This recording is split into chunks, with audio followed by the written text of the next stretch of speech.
От книгата на Петър Дънов "Числата". Същност. Светът е създаден на основата на числата, буквите и цветовете. Числата са живи единици. Всички разумни същества в света съставляват единици на творческата природа. Всеки човек е като единицата, която играе важна роля и зато и трябва да разберете вътрешния състав и смисъл на единицата. Една единица е човекът, съставен от милиарди малки частици, които имат известни отношения помежду си. Вие можете да изучавате всяко число по-отделно, а можете и колективно, в техните общи влияния. За вас е важно да знаете, че числата не са прости, мъртви знаци, а живи величини, т.е. сили, енергии, които действат върху съзнанието на човека. Когато разглеждаме света механически, съвсем друго е. То е статистическо положение. Това е механическо разглеждане на света. Това е един неорганизиран свят. Да разглеждаш костите отделно на човека, отделно главата, отделно рамената, отделно мускулите, това е статистическо положение. Когато го разглеждаме органически, всичките кости са съединени, облечени са в мускули, облечени са в нервна система. Всичко това е едно тяло, в което функционира животът. Това е органическият свят. Вземете числото от 1 до 10 или вземете единицата.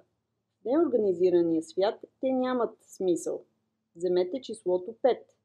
5 лева, 5 къщи, но ако кажеш, че човек има чело 5 см, нос 5 см и брада 5 см, съвсем друго значение има това число. Друг смисъл има. Човекът е съставен целият от числа. Главата, ръцете, пръстите, всичко е числа. Ако знаете как да ги съчетавате тези числа, ще спечелите. Няма нищо в човешкия организъм, което да не е построено върху известно съчетание на числа. За пример, дали е хармонично устроена главата или не, съдим по съчетанието на числата, които получаваме при измерването й. По числата още съдим и за трудностите, през които човек е минал и ще минава. Ако е бил поставен при големи мъчности и трудности и се е борил да ги преодолее, напречният диагонал на главата му е голям. Трябва да знаете значението на числата, за да се ползвате от тях. Вие, както сте се събрали тук, представлявате различни числа. Всеки човек, с когото се срещаш, е жива единица, която носи новото божествено благо. Той благо само от този човек може да придобиеш. Природата борави с големи числа. Един човек е почти незначителна единица. Числата представляват висши разумни същества, идеи и знания. Всяко число представлява същество от най-горна еволюция, но според законите, колкото по-възвишено е съществото, което слиза на Земята, толкова повече се намалява. Затова единицата, която в Божествения свят е от най-висшата иерархия, на Земята е най-малката. Когато слиза на Земята, единицата постепенно губи своята интелигентност, сила и обем, смалява се до точка.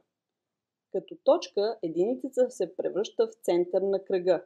Когато някой се създава като човек, той трябва да се смалява, да стане център на кръга, т.е. център на един специален живот. Втората иерархия същества, които се явяват на Земята, е числото 2 и идват в помощ на единицата. Тя сама не е в състояние да си помогне, понеже се превръща в център. Втората иерархия има за цел да посочи на единицата пътя, по който тя може да се развива. Значи, числото 2 е пътят, който помага за развитието на съществата. Който иска да знае пътя на своето развитие, той трябва да разбере числото 2. Влезе в числото 2, човек веднага се поляризира. В единицата има вътрешна светлина, но не и външна. При числото 2 се явяват два центъра, вследствие на което между съществата се явява борба. Всички числа са ценни, когато се използват техните динамични сили. Голямо богатство се крие в числата. В числата се крият силите на природата. Винаги ще избягвате неприятностите, ако бихте се занимавали с числата и знаете всеки момент как да ги използвате. Как са се развили сега числата, вие не знаете. Има цяла история за това. Тъй както са сега, те са само символи. За пример, вие трябва най-първо да научите произхода на арабските числа. Те не са дошли така случайно. Те са дошли по един еволюционен път. 1, 2, 3, 4, 5, 6, 7, 8, 9. И за тях има друг един символ, който ще обясни по-дълбокия смисъл на числата. Но мисълта ми е следната. Числата, освен количествено съдържание, има и още едно вътрешно съдържание. Значи, има и силово съдържание, има и смисъл вътре. Всяко едно число си има свой смисъл. За да схванете съотношението, което съществува между всички числа, като живи единици, вие трябва да имате дълбоко разбиране за живата математика, за която наистина може да се каже, че е положителна наука. Мислете върху живите числа и върху значението им в живота. Под думите живи числа разбираме такива числа, които за всеки даден случай могат да услужат на човека. Числата имат значение не само когато определят някакви числени стойности, но и когато определят посоката на нещата. Не е все едно дали единицата е надясно, наляво, нагоре или надолу от човека. Ако е надясно, тя означава изгрев, наляво – залез, нагоре – зенит, а надолу – полунощ. Четирите посоки на физическия свят – изгрев, залез, зенит и полунощ – не са само механически точки или положения, но те представляват още и 4 процеса, фази или състояния, през които минава съзнанието. От това гледище, ако кажем, че някой човек е отишъл наляво, имаме предвид залез на слънцето. Ако ви харесва това, което правя, можете да ме подкрепите, като харесате видеото. Чувствайте се свободни да коментирате и да се абонирате за моя канал. Благодаря за вниманието.